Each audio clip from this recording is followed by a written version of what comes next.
시청자 여러분 안녕하십니까? 12시에 반가운 얼굴 박민영의 SNS 인사드립니다. 박민영입니다. 저는 시를 좀 좋아하는데요. 이혜인 수녀님의 시 중에 이런 구절이 있습니다. 기쁨이란 시인데요.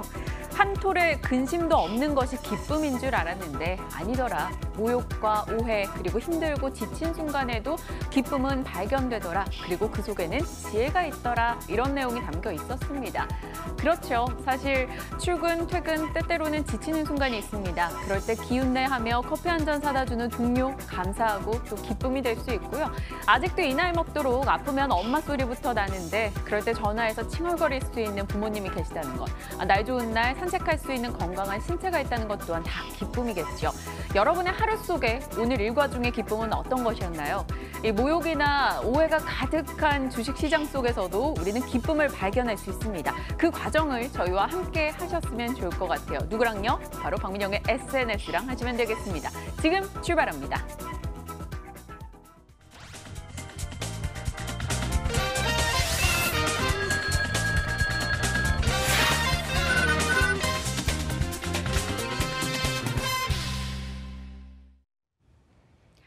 힘들다고 포기하면 아마추어, 힘들고 어려움에도 불구하고 해낼 수 있다면 프로가 될 수 있겠죠. 프로가 되기 위한 도전 계속됩니다. 박앤콜 올백입니다. 이 시각 함께하는 두 분 인사 나눌게요. 박재영 차장님, 권홍섭 주임님 오셨습니다. 어서 오세요. 안녕하십니까. 안녕하십니까. 네, 안녕하십니까. 오늘 채팅창에 또 많은 글들이 올라오고 있는데요. 그중에 햄초보님의 글이 하나 눈에 띄어요. 어머, 앵커님 이발하셨나요? 네, 저 이발했습니다. 주말에 했고 사실 그래도 매일 뵙는 우리 박 차장님, 권 주임님께서 한 번쯤은 거론을 해주실 줄 알았어요. 방송 전에 저는 두 분이 이발하고 오시면 이발하셨네요? 라고 항상 알아보는데 두 분은 전혀 못 알아보시더라고요. 저희 PD님도 오늘에서야 얘기를 하시는 거예요. 머리가 뭔가 바뀐 것 같다고. 박 차장님, 너무 무관심하신 거 아닙니까? 저희 식구인데. 연애할 때 제일 무서운 게 그런 거잖아요. 나 오늘 뭐 바뀐 거 없어. 오빠, 뭐 바뀐 거 없어? 제일 무서운데 사실 그렇죠. 이게 특히 긴 머리에서 많이 짧아진 게 아니고 단발에서 이렇게 자른 거라서 제가 놓쳤네요. 다음에는 꼭 그 머리 하셨네요 라는 그렇죠. 안부 인사를 한 묻도록 10cm를 잘라냈어요. 진짜 층 많이 냈는데 권 주임님 어떻게 그렇게 이런 방도 안 해주세요. 불과 한 3일 전인가? 권 주임님 이발하셨을 때 제가 뒤에 시원하게 치셨네요. 저는 이랬잖아요. 한 1cm 자르셨던 것 같은데. 이게 아마 그 남자와 여자의 차이가 아닐까. 남자들은 약간 좀 이제 외모적으로 그렇게 조금 뭐라고 해야 되지? 약간 좀 집중하지 않는 경향이 있어서 그것도 뭐 이제 다시 보니까 되게 아름답게 자르셨네요. 네, 너무 늦으셨습니다. 네. 네, 평양 모란봉 리발소에서 머리 자른 거 아니냐고.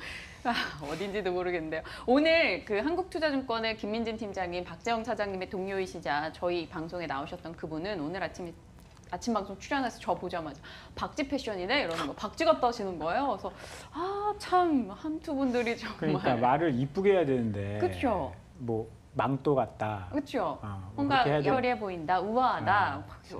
제가 끝나고 가서 한마디 할게요. 네, 감사합니다. 뭐 일단 사담을 막 나누다가 또 시장 얘기, 종목 얘기 시간 부족하면 안 되니까요. 여기까지 하고 이야기 좀 나눠볼게요. 어제 제가 샀던 종목이 코스모 신소재였죠.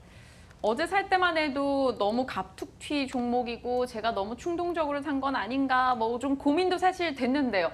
종가 확인하고 이게 웬걸 신났습니다. 어제 10% 정도 상승한 채 거래를 마쳤고요. 어제 담았는데 현재 포트 수익 3% 정도 나고 있는 상황입니다. 오늘 전체적으로는 코스모 신소재를 제외하고 나머지 4종목이 하락하고 있습니다만 그래도 포트 내에서는 미실현 손익률이 4% 정도 되네요. 코나이 29%, 바이오리더스, 삼성전자는 조금 주춤하고요.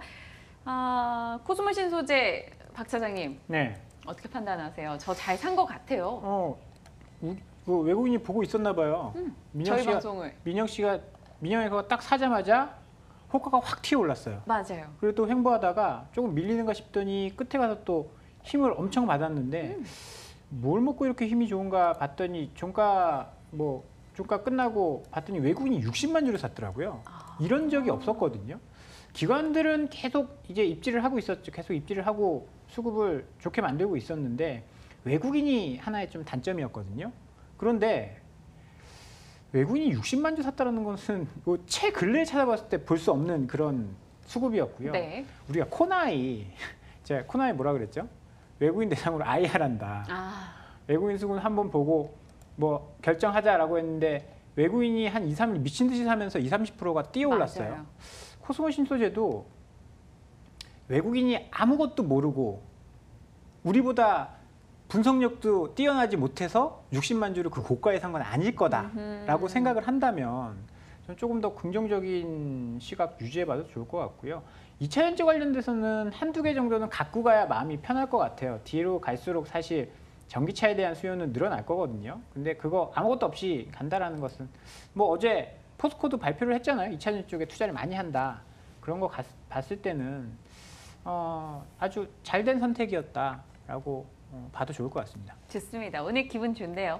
어제 사고 다음날 이렇게 좋은 움직임 기록하는 거 참 좋죠. 그런데 기분이 좋을 법했던 종목이 하나 있어요. GMP. 권주임님. 네, 사놨더라면 이틀 사이에 한 10% 이상의 수익이 났을 거예요. 네 맞습니다. 저희가 방송 시작 전에 권주임님과 사담을 하면서 그런 얘기를 했죠. 제가 안 산 권주임님의 종목은 잘 가고 제가 산 권주임님의 종목이 좀 안 간다. 우리가 궁합에 맞지 않는 것 같다. 막 이런 얘기를 할 정도로 종목에 대해서 많은 얘기를 나눴는데요. GMP 아까워요. 아까워요. 참 아깝네요. 많이 아깝죠. 뭐 이게 최근에 이제 방탄소년단에 대한 그 인기가 참 주가로 반영되기까지 이렇게 강하게 올라온다는 건 그만큼 이제 매수 수급이라든지 그런 부분들이 상당 부분 기대감이 많이 혼조되어 있다 이렇게 보시면 될 것 같은데요.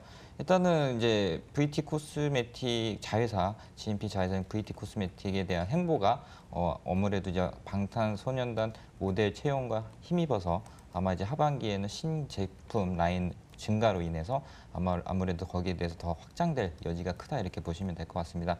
현재 이제 색조 쪽으로 이제 화장품이 출시가 되고 있는데 아마 이제 기초나 마스크팩 이런 쪽으로 이제 새롭게 제품이 출시가 된다면 BTS의 이제 흥행에 힘입어서 중국과 일본 그리고 동남아시아까지 판로가 점점 커져갈 예상이 되고 있고요. 그리고 이제 올해 이제 2018년 최초로 이제 3년 적자였다가 이제 흑자 전환을 하는 기업으로 탈바꿈을 하게 됩니다. 이렇게 돼버린다면 가치도 다시 한번 재평가될 수 있는 부분이 있기 때문에 그런 부분에서 기관의 수급 동향을 한번 살펴보시고 매수 시점을 한번 잡아보는 것도 괜찮은 전략일 것 같습니다. 네. 좋습니다. 뭐 놓친 건 놓친 거고요. 방송 보시고 매수하셨던 분들이 있으시다면 그 또한 반가운 일 아니겠습니까? 두 남자의 종목 들어보면서 추가적인 종목 궁금주들 이야기 나눠보도록 하겠습니다. 일단 오늘의 두 분의 종목 확인해 보시죠. 박재영 차장님의 오늘의 종목은요. BH 그리고 현대차입니다. 권홍섭 대리님이 되셨죠. BMT 그리고 현대 엘리베이터. 어떤 것부터 얘기를 나눠볼까요? BH와 현대차. 한동안은 좀 소외받았던 종목군들에서 골라를 주셨는데요. BH 먼저 갈까요? 네, 최근에 LG노텍 올라오는 거 보고 BH도 올라올 때가 됐는데 최근에 애플은 정말 무서운 속도로 올라가고 있죠. 애플이 이렇게 잘 되는데 애플의 많은 비중을 이제 매출 비중을 차지하는 BH가 주가가 좀 너무 안 가고 있다라고 생각을 해서요. 이제 많이 올라가 있는 종목 말고 미리 좀 선취매를 해보자라는 생각에 오늘 BH를 오랜만에 가지고 나와봤고요. 이 회사는 아시다시피 글로벌 RF PCB 과정 업체입니다. 그러니까 디스플레이, OLED 디스플레이에 들어가는 기판 쪽을 만드는 PCB를 만드는 업체인데요. 기술력이 굉장히 뛰어나다 보니까 다른 쪽이 만들지 못하는 OLED 쪽, 삼성전기에 이제 납품을 하는데 OLED 쪽에 들어가는 RF PCB를 거의 독과점적으로 만들고 있습니다. 인터플렉스, 삼성전기 요 정도가 이제 만들 수 있는데 인터플렉스는 약간 뭔가 문제가 좀 생긴 것 같고 삼성전기, BH 정도가 이제 주력 공급원으로 작용을 할 것 같습니다. 얼마 전에 애플이 신제품 공개 일정을 발표를 했죠. 9월 12일 날 공개하겠다라고 했습니다. 원래는 이제 11월 달에 나오게 되는데요. 2개월 정도 앞당겼어요. 그러면 BH의 실적도 좋아질 겁니다. 지금 6인치 모델, 5인치 모델 해서 두 개의 OLED 제품으로 만들 거고요. 하나 이제 나머지 하나는 LCD 제품인데 판매로 보면 한 55% 이상이 OLED 제품이 판매가 될 거라고 보시면 될 것 같습니다. 작년에 아이폰 X는 이제 너무 좀 비싸다라는 것들 때문에 잘 안 팔렸는데 초창기에 뒤에는 계속 판매량이 늘어났긴 했지만 이번에는 이제 3개 중에 2개의 모델이 OLED이기 때문에요. 이제 아이폰 X 때 우려는 조금 이제 줄어들 것 같고 그때 이제 $1,000짜리, 100만 원짜리 휴대폰을 한번 봤기 때문에 지금 그 정도 가격이 나온다라고 해서 가격 저항이 클 거다라고는 보기 어려울 것 같습니다. 그러면 이번 모델들은 판매가 조금 더 늘어날 것이다라는 전망을 좀 해볼 수 있을 것 같고요. 이렇게 되면 하반기의 실적은 당연히 좋아질 겁니다. 아마 2분기 말부터 애플 관련된 그 부품, 그 제품들이 납품이 들어갔을 거예요. 그러니까 이제 9월에 출시를 할 수 있게 되는 거죠. 그렇게 된다면 3분기, 4분기는 실적이 굉장히 큰 폭으로 뛰어오를 수 있을 것으로 보고요. 애플 관련된 매출은 한 6천억 후반대를 기대를 합니다. 매출의 50% 이상이 애플이고요. 한 28% 정도가 삼성인데 그렇다라고 본다면 애플이랑 주가가 비슷하게 가야 되는 게 저는 정상적이다라고 보거든요. 지금 BH의 주가는 이렇습니다. 횡보를 하고 있죠. 네. 아이폰이 나온 이후에 뭐 여러 가지 이슈들이 있었지만 주가 급락하고 기대감에 다시 횡보를 하고 있습니다. 그런데 우리가 애플의 주가를 한번 볼까요? 애플의 주가를 한번 보면요. 정말 무서운 속도로 올라가고 있어요. 1조 달러를 돌파한 다음에 잠깐 쉬더니 계속 올라가고 있습니다. 아이폰이 잘 되지 않는다라고 한다면 애플이 이렇게 될 이유가 없겠죠. 그러면 아이폰이 잘 된다라고 가정을 하고 BH도 이쪽과 동조화될 가능성, 주가 키 맞추기를 할 가능성이 저는 충분히 있다라고 보고요. 미리미리 3분기 실적 나오기 전에 관심 있게 보자라는 의미에서 오늘 BH를 다시 한번 소개를 드리도록 하겠습니다. 그런데 그런 말들이 있어요. 애플이 잘 되는 건 결국 애플 수익으로 잡히는 거지. 부품 단가 후려쳐서 본인들 마진만 키워나가는 거지. 부품사들은 뭐 덕볼 게 없다. 이런 얘기도 너무 많았잖아요. 그렇게 따진다라고 하면 부품사, 장비사 아무것도 투자 못합니다. 그렇죠?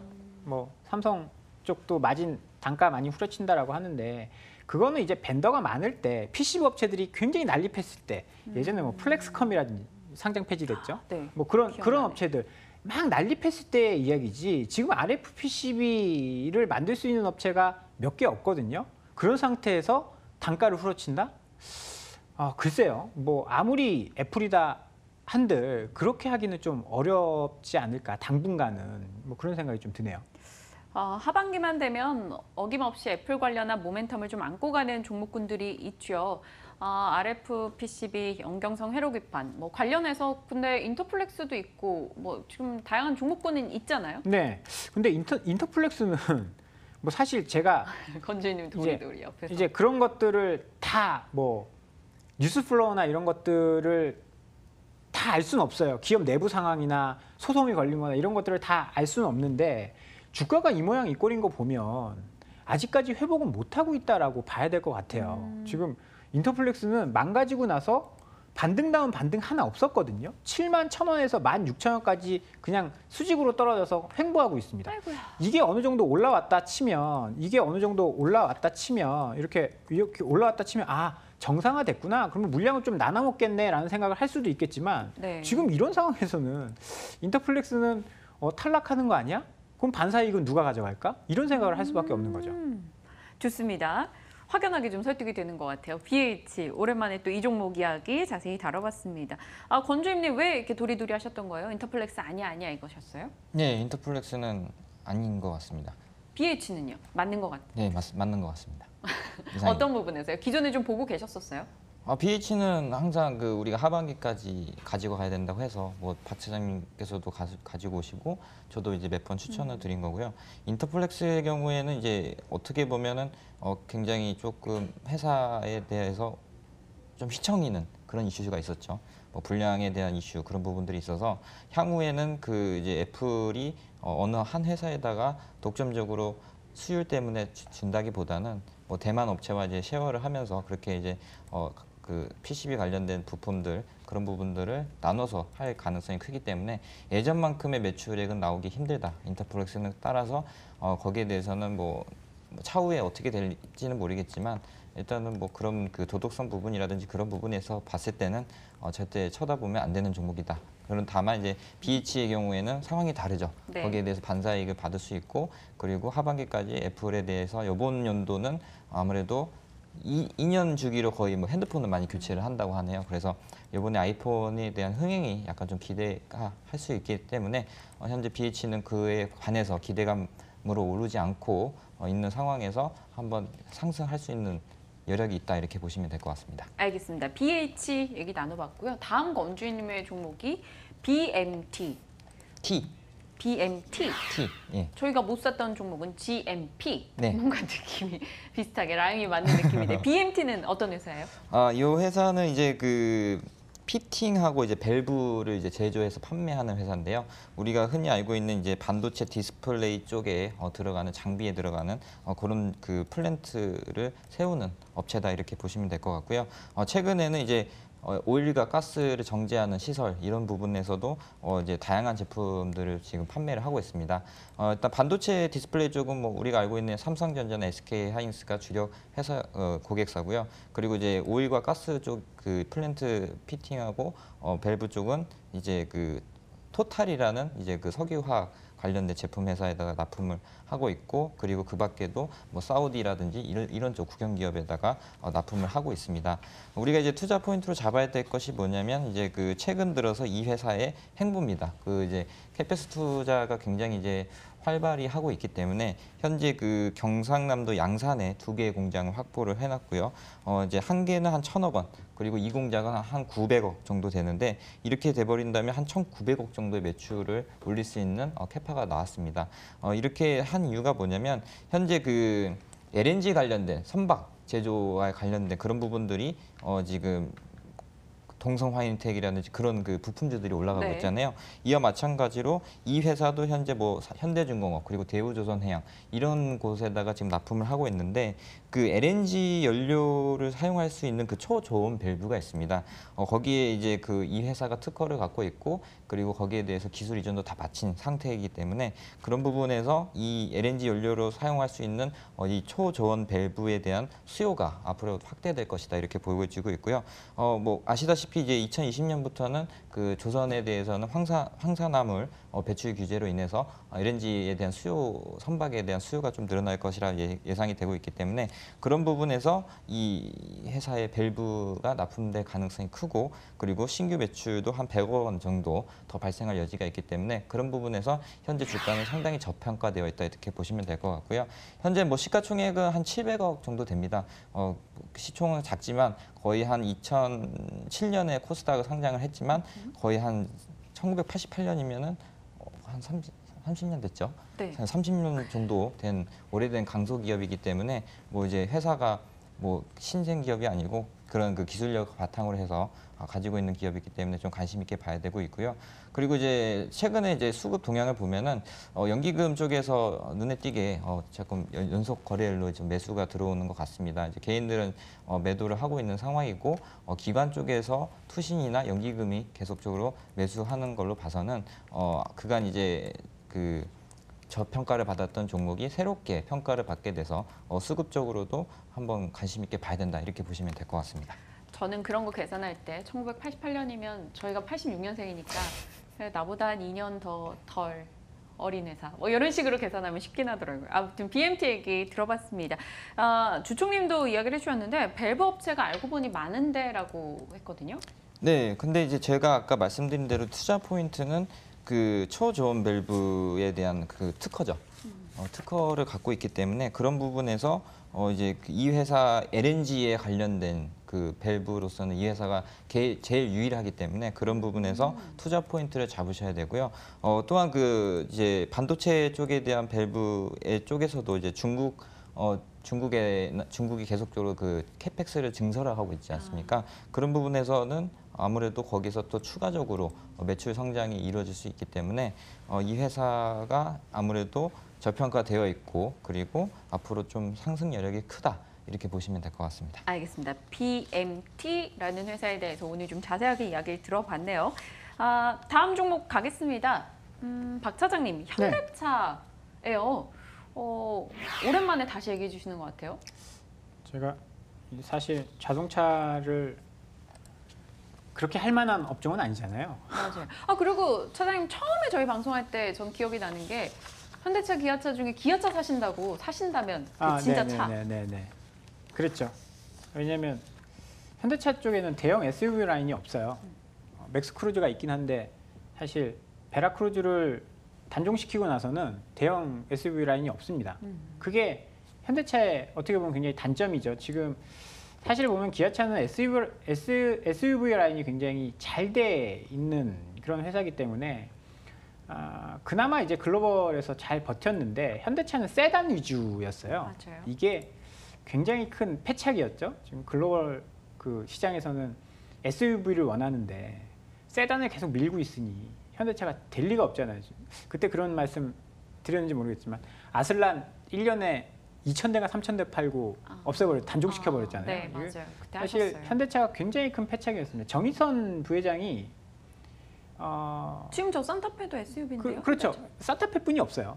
투싼 산타페뿐이 없잖아요. 뭐 그러다 보니까 정의선 부회장이 이제 라인업을 굉장히 바꾸려고 디자인도 바꾸려고 노력을 굉장히 많이 하고 있는데 그런 것들이 만약에 빚을 받는다라고 한다면 시장에서 주목을 받는다라고 한다면 현대차가 반등을 할 거고요. 그렇지 못한다라고 한다면 계속 이 모양 이 꼴일 가능성이 높습니다. 그런데 가능성이 좀 있는 게 국내에서 산타페가 굉장히 잘 팔리고 있어요.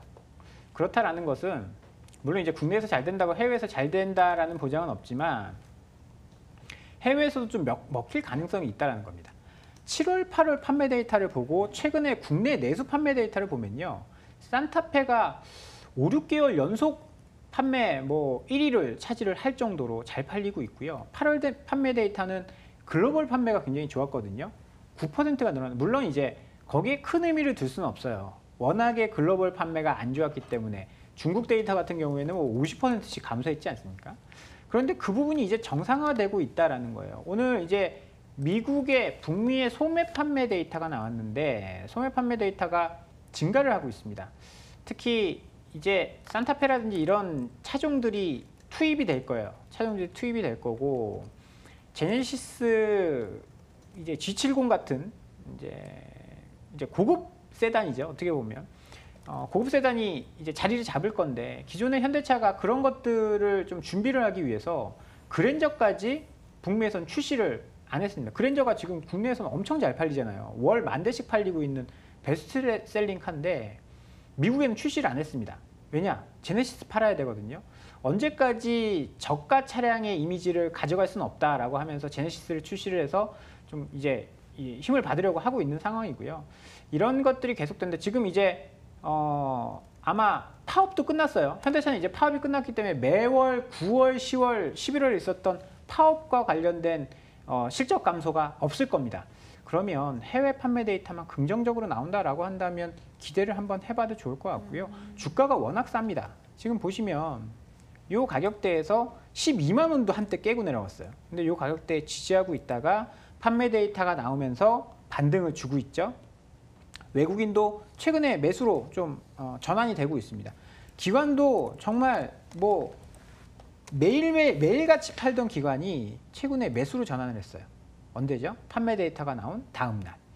그렇다라고 본다면 수급 이런 것 좀 개선이 되면 현대차는 정말 너무나 많이 빠졌거든요. 2014년 한전부지 샀을 때가 25만 원, 6만 원, 7만 원대였으니까. 근데 지금 12만 원대면 굉장히 물론 실적도 많이 줄었지만 오랜 기간 하락을 했었고 턴어라운드 할 시점이 점차 도래하고 있지 않나라는 생각이 들어서요. 8월 판매 데이터 잘 나온 김에 오늘 한번 현대차도 소개를 한번 드려봤습니다. 좋습니다. 현대차 얘기 나눠봤습니다. 가격 라인이야 현대차 이 가격이면 상당히 좀 매력적이긴 하죠. 포인트들 또 해외 판매 데이터가 긍정적으로 잡히고 있는 최근 추이들을 봤을 때는 긍정적이다라고 이야기 주셨어요. 현대차 살펴봤고요. 권주인님의 다음 종 가기 전에 시청자분들의 종목 살짝 보고 갈게요. 박 차장님, 네. 어제 신일혜님께서 J-콘텐틀이 7,010원에 20% 보유 중입니다. 손절할까요? 이렇게 질문을 주셨었는데 저희가 시간이 없어가지고 못했었어요. 7,010원. 와, 오늘도 5% 빠지고 있네요. 6,200원대. 어떻게 해야 될까요? 지금 뭐 박스권이라고 봐야죠. 제 콘텐츠들이 드라마도 잘 만들고 콘텐츠 쪽에서는 이제 괜찮은 업체인데 지금 뭐 스튜디오 드래곤도 오르다 밀리고 뭐 그런 것 같아요. 추석 때 영화들 꽤 많이 뭐 물괴라든지 뭐 물괴.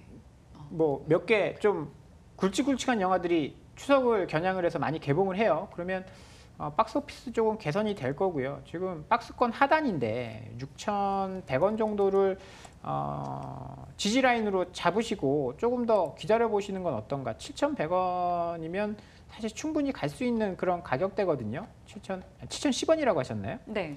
7,010원이면 충분히 갈 수 있는 가격대인데 지금 여기서 손절하기에는 조금 애매한 가격대인 것 같아요. 뭐 아싸 뭐 그냥 한 6,000원 밑으로 내려가면 좀 포기를 해버리시는 게 맞는 것 같은데 뭐 지금 구간에서는 여러 번 지지를 해줬거든요.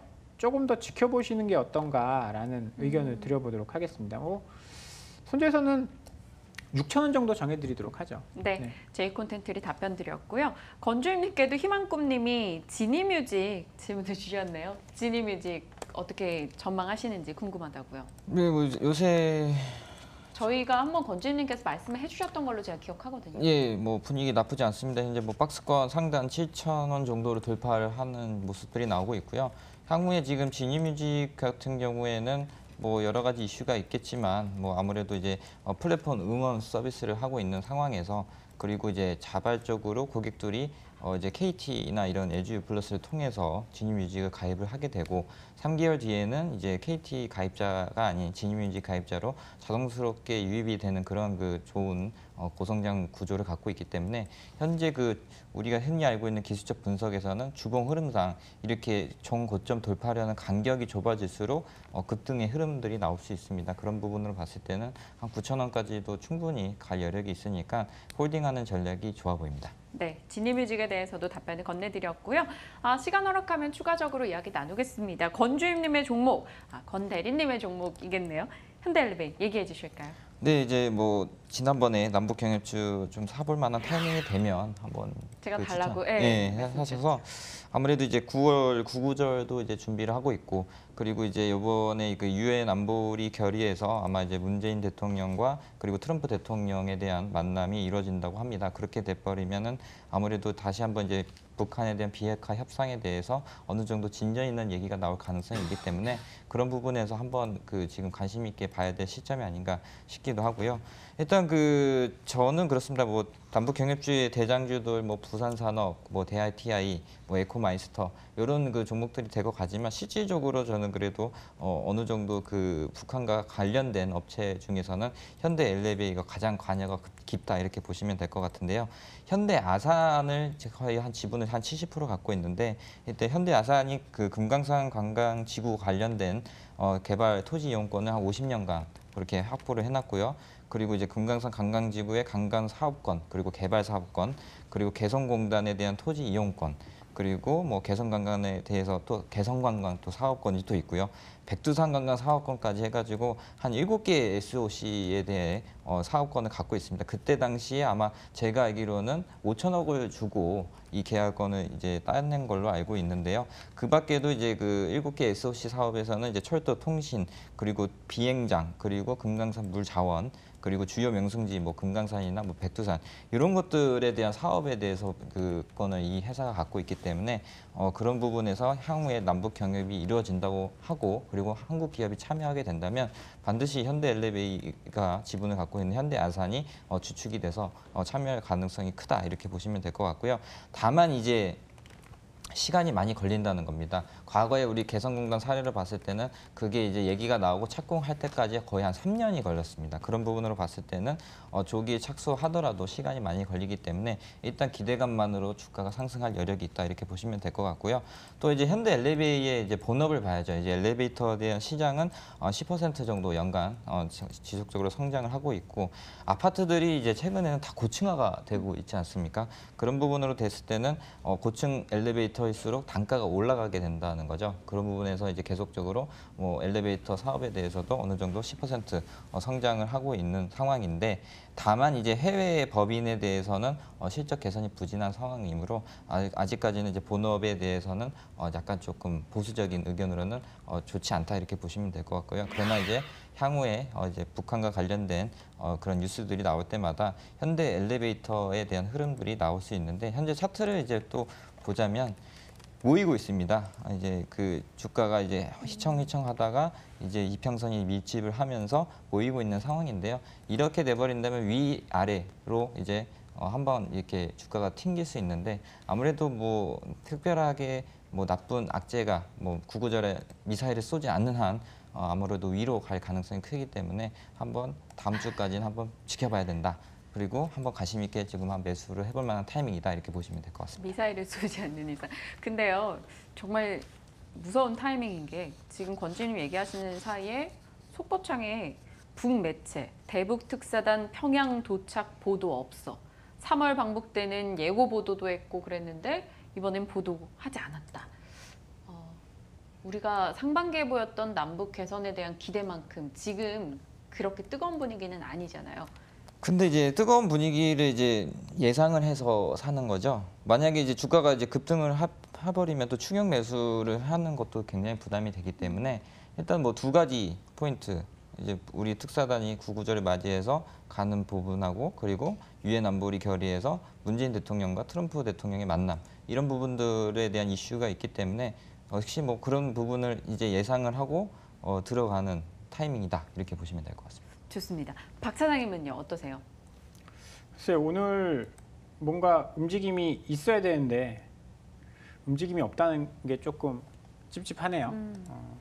트럼프랑 사이가 지금 조금 틀어진 거를 여기서 어떻게 뭔가 만회를 이제 한 뉴스가 나올 거라고 이제 생각을 했는데, 그런 것들이 좀 없는 거 보니까 글쎄 이건 어떻게 뭐 어디까지나 예측해서 이제 해야 되는 그런 부분이라서 누구도 모르죠, 사실. 뭐라고 얘기하기가 좀 어려울 것 같아요. 뭐 김정은 위원장도 그렇고 트럼프도 그렇고 둘 다 예측하기 좀 어려운 사람들이잖아요. 그래서 좀 뭐 이야기하기가 좀 조심스럽네요. 맞아요. 뭐 대북주는 반반 무만이에요라는 분도 있고요. 음악 아직 안 되는데요. 저희 고민할 게 좀 있는데 이야기 나누고 싶은 것도 있고요. 질문 하나 던져 봐야 될 종목이 있어요. 삼성출판사 얘기 좀 하고 가죠. 8월 13일에 권주임님께서 얘기해 주셨던가요? 그랬던 것 같은데요. 오늘 23%, 어제 22% 급등하면서 뭐 급등주로 계속 이름을 올리고 있는 상황입니다. 핑크퐁, 아기상어, 상어가 하늘을 나네요, 오늘. 네, 아무래도 이제 이 회사가 가지고 있는 그 핑크퐁에 대한 그 인기, 뭐 그 뽀로로를 추월했다고 하고요. 그리고 이제 아기상어의 경우에는 저는 뭐 이제 애를 안 키워봐서 모르겠는데, 그거를 뭐 0세부터 다 그거를 틀으면은 애기들이 좋아한다 하더라고요. 정말 신기해요. 그것만 봐요. 네, 그래서 이제 뭐 아기 상어부터 해가지고 뭐 할머니 상어까지 나온다고 하는데, 그런 음원이 뭐 영국 그 싱글 차트에도 뭐 40위권에 들어가고, 이런 해외에서도 이제 인기가 있다 보니까 거기에 대한 기대감을 일단은 올라간 것 같습니다. 일단 뭐 그런 부분에서 이제 주가가 그 이틀 정도의 급등을 했기 때문에 아마 내일 정도까지는 휘달릴 모습이 나올 여지가 크다고 보여지고요. 지금 현재 매수할 시점은 아니다 이렇게 보시면 될 것 같습니다. 알겠습니다. 삼성출판사 오늘 급등하길래 좀 짚어봤고요. 포트는 고민스러워요. 어제 원익 IPS를 매도하고 오늘 코스모 신소재를 담았었죠. 어제. 지금 포트 분위기는 나쁘지 않은데요. 이렇게 음악이 나오면 저에게 결정이 강요됩니다. 박 차장님, 네. 포트 변화 줄 게 지금 있어 보이시나요? 글쎄요, 뭐 딱히 눈에 띄는 건 없네요. 뭐 산업컨텐츠가 좀 빠지고 있긴 한데, 뭐 어제 이쪽 안 좋았잖아요. 어제 AMD는 올랐지만 뭐 시게이트나 이런 쪽 많이 떨어지면서 IT 쪽이 좋을 거라고 생각되는 그런 시장은 아니고, 뭐 일부 디스플레이 장비 쪽은 올라가고 있는데, 뭐 기존에 좋았었던 반도체나 MLCC는 조금 쉬어가는 흐름인데, 쉬어가는 흐름에 뺐다가 또 올라갈 때 다시 잡고 이러기 좀 어렵기 때문에 그냥 맞아요. 뭐 빼기는 좀 그렇고요. 삼성전자가 1% 빠지고 있는데 사실 삼성전자 가지고 단타치기도 좀 그렇고. 삼성전자 제가 사서 빠진다고 보유자하신 분들이 자꾸 채팅창에 그러세요. 그런 능력이 있었으면 이제 그 박앵커랑 굉장히 친하게 지내야죠. 그렇죠. 그리고 이건희 회장님이나 이재용 부회장도 아마 연락이 갈 겁니다. 그렇죠. 그럴 리는 없다라고 봐야 되는 거고요. 시장이 뭐 사실 조금 외국인 팔고 조정받아서 그런 건데 삼성전자가 뭐 급락한 것도 아니고 아마 시장이 올라가면 삼성전자 빼고 올라가진 않을 것이다라는 점에서 저는 이거 1, 2% 빠졌다고 이렇게 후딱 팔아버릴 그런 종목은 아닌 것 같아요. 그래서 조금 지켜보자. 그리고 정말 확실한 종목, 그런 종목이 잘 없겠지만 그런 네. 종목이 나오면 뭐 교체를 할 수 있겠지만 그런 게 아니고서야 지금 삼성전자 빼서 살만한 종목 잘 안 보인다라고 말씀을 좀 드릴게요. 네. 건주임님께서는요. 뭐 전포트 봤을 때 네. 저는 뭐 삼성전자랑 바이오리더스를 팔고 다른 거 좀 샀으면 좋겠습니다. 근데 사실 제가 오늘 현대차, 현대엘리베이터 좀 안 내키고요. 왜죠? 왜일까요? 제 성향이겠죠 또? 네. 그리고 현대 들어가면 안 좋아하시는 것 같아요. 아니에요. 저희 친척에서 현대 쪽에 일하는 사람들이 있어요. 그러면 BH, BMT. 그러니까 뭐 네. 책, 출판사 책 뭐 아니면 그런 화장품 이런 것들 전혀 절대 안 사죠.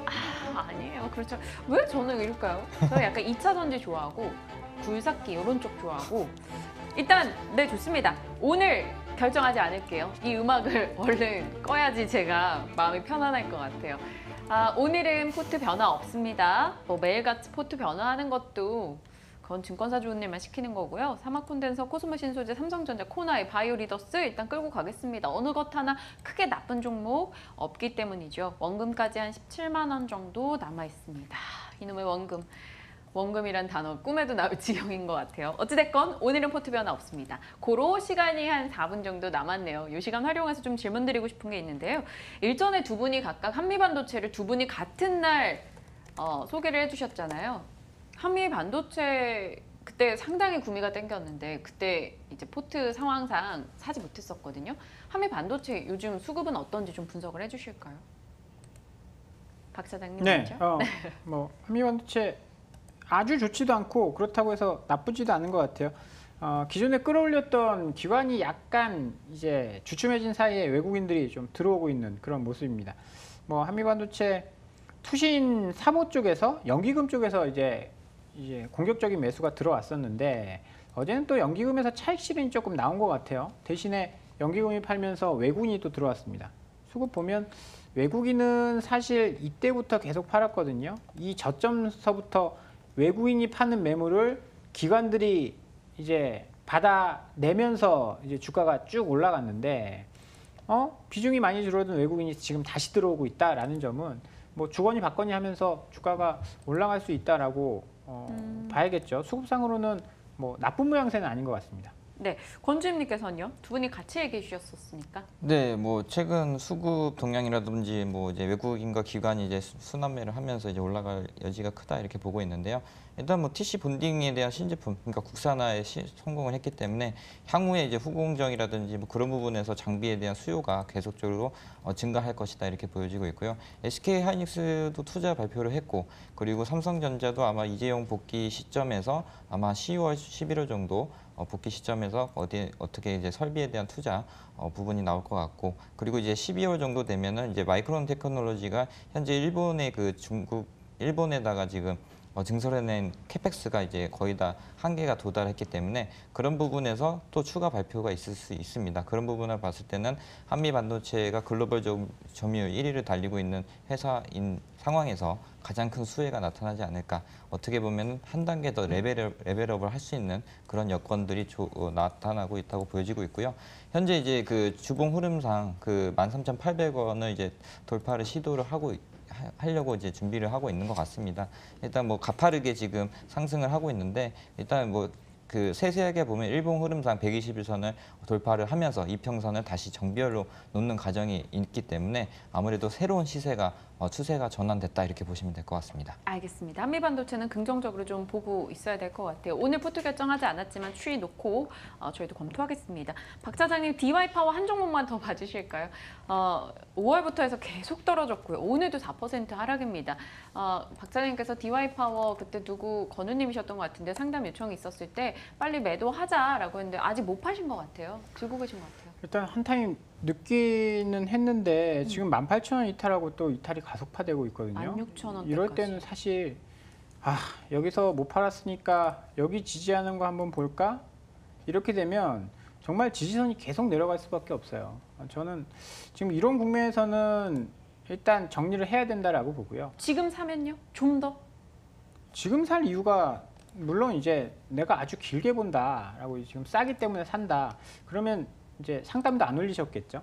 궁금해하시지도 않을 거예요. 그런 이제 확신이 있으시면. 근데 그런 게 없기 때문에 지금 불안한 상황인데 일단은 저는 다 못 팔면 일부라도 팔아보는 게 저는 좋다라고 생각을 합니다. 신규 자금이 들어가면 절대 여기서 손절 못 해요. 그러면 일정 부분 팔고 올라가면 그냥 감사합니다 하는 거고 일정 부분 팔아놓고 여기서 더 빠진다? 그러면 그 팔아놓은 돈 가지고 움직일 수 있잖아요. 근데 여기서 선택을 안 해버리면요, 그냥 돈이 묶여버립니다. 그러면 뭐 대응이 전혀 안 되기 때문에 이제 지지선 이탈을 했다라고 보고 일정 부분 저는 매도를 좀 권해드리고요.